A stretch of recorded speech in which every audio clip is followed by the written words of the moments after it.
Welcome to Final Whistle Football News, the home of daily football and transfer updates. Subscribe now and join the community of true football lovers. Never miss a moment from the beautiful game. My first news is Joao Gomes open to January move to Man United. According to Portuguese outlet Record, Wolverhampton Wanderers star Joao Gomes is open to joining Manchester United when the transfer window reopens in January. The Red Devils have made good progress under manager Ruben Amorim this campaign, and they are only 1 point adrift of the Champions League positions after 11 games into the Premier League season. The club have been linked with multiple midfielders over the last few months, with Gomes being one of those. Record claimed that the Brazilian would be open to signing for Man United at the turn of the year. Man United transfer news: Joao Gomes open to January move to Man Utd by Charlie Campbell November 19, 2025. According to Portuguese outlet Record, Wolverhampton Wanderers star Joao Gomes is open to joining Manchester United when the transfer window reopens in January.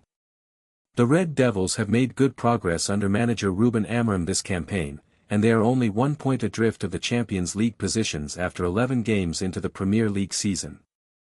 The club have been linked with multiple midfielders over the last few months, with Gomes being one of those.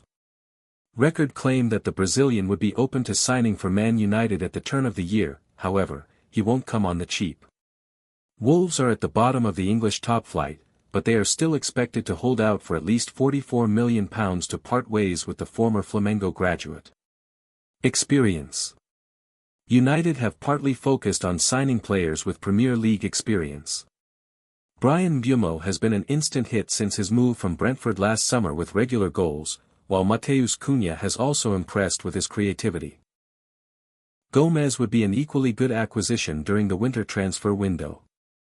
The 24-year-old has been solid in the heart of the midfield for Wolves alongside compatriot Andre despite their struggles during the early phase of the season. He has a passing accuracy of 86% and has won almost 6 duels per game alongside 2.5 tackles and 4.5 recoveries.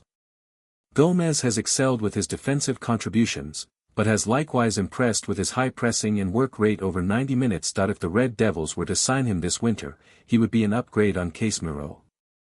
Casemiro has found a new lease of life under manager Ruben Amorim this year, but the experienced ace is no longer in his prime and has been vulnerable due to limited mobility. To compensate for his reduced work rate, Casemiro has preferred to preserve his energy rather than pressing his opponents this term. Manuel Ugarte was signed to replace the 33-year-old in the 11, but he has found himself out of favor under Amorim.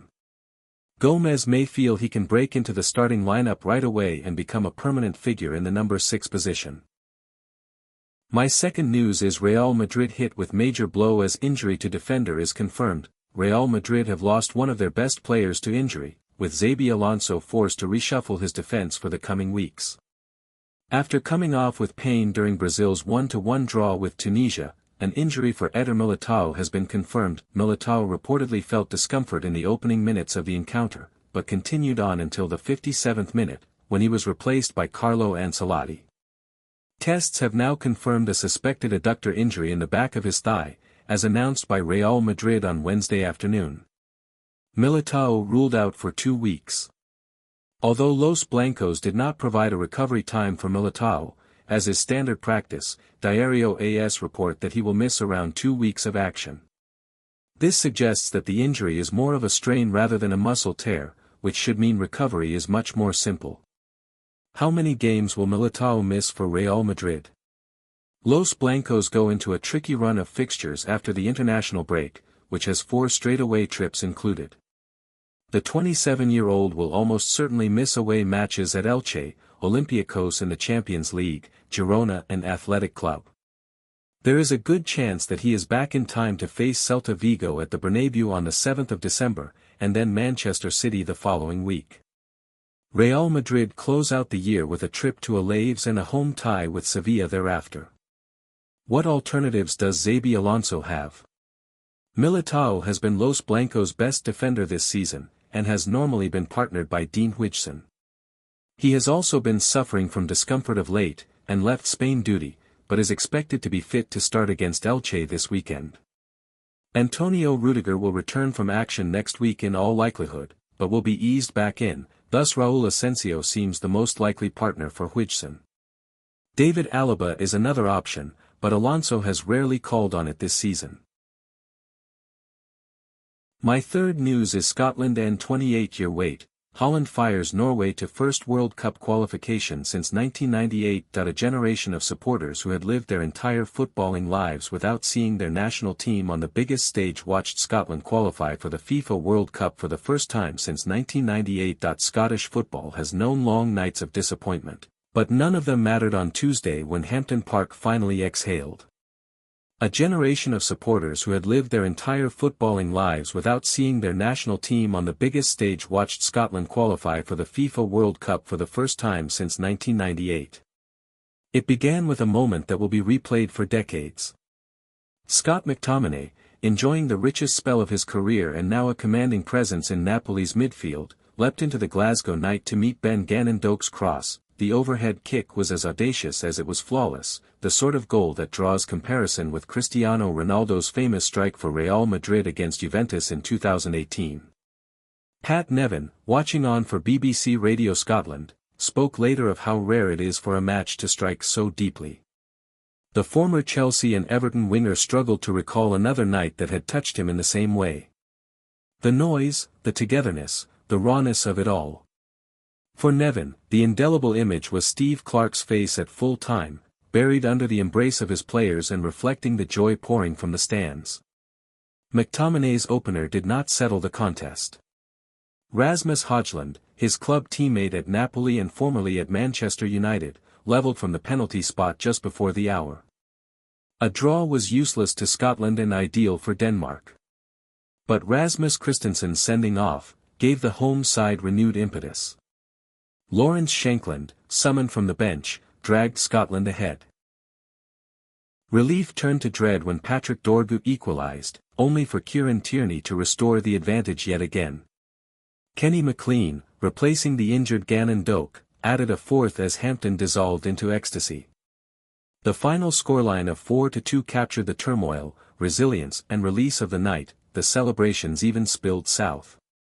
Keir Starmer on Wednesday opened Prime Minister's questions by congratulating Scotland on their achievement, prompting cheers loud enough for Speaker Lindsay Hoyle to joke that the Commons chamber had become a gathering of Scottish MPs. Starmer also highlighted Tierney's goal, calling the former Arsenal defender a favourite of supporters. Scotland were not the only nation ending a long wait.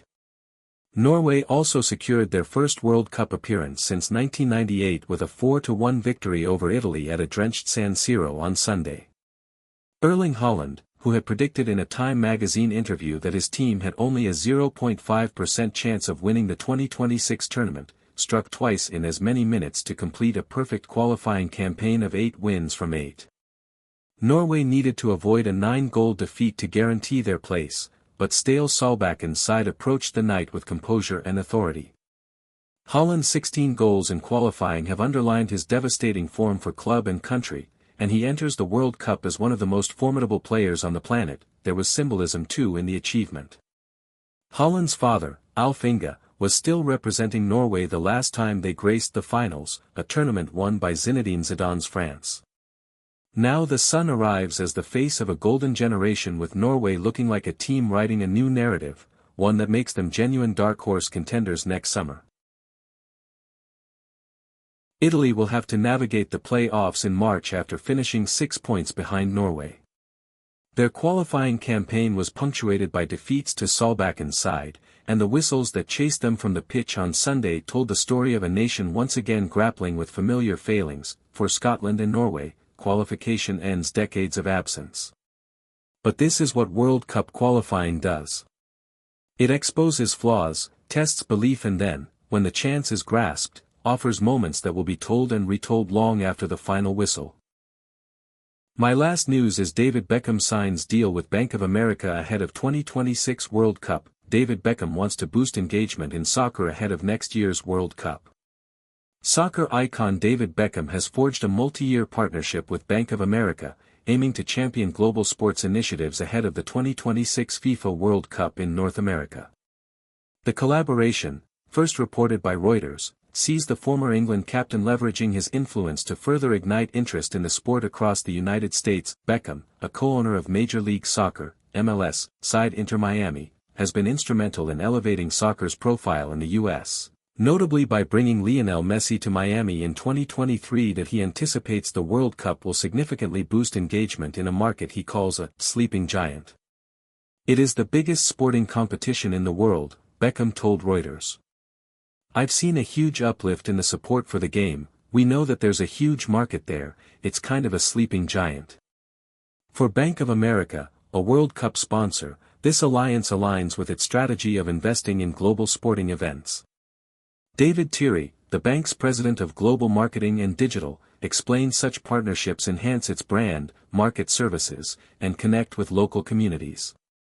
It'll be an access point for clients and prospects across the board, but what this really does for us is it opens Bank of America's branding to go far beyond traditional financial categories, and hopefully create emotional connections that are going to drive loyalty. While financial specifics of the deal remain undisclosed, Beckham highlights the burgeoning number of MLS teams, stadiums, and academies, alongside a growing Premier League fan base, as indicators of soccer's increasing traction in the US. While financial specifics of the deal remain undisclosed, Beckham highlights the burgeoning number of MLS teams, stadiums, and academies, alongside a growing Premier League fan base, as indicators of soccer's increasing traction in the US that he believes the World Cup presents a unique opportunity for growth. The majority of owners within the MLS see that opportunity, from the World Cup, to then push on to the next level and to achieve even more, and make this game more popular in their country. It'll be an access point for clients and prospects across the board, but what this really does for us is it opens Bank of America's branding to go far beyond traditional financial categories, and hopefully create emotional connections that are going to drive loyalty. Thanks for watching. If you enjoyed the video, make sure to hit that like button, subscribe to Final Whistle Football News, and turn on notifications so you're always in the loop with the latest transfer news and rumors. One more thing, what are your thoughts on these updates? Comment below.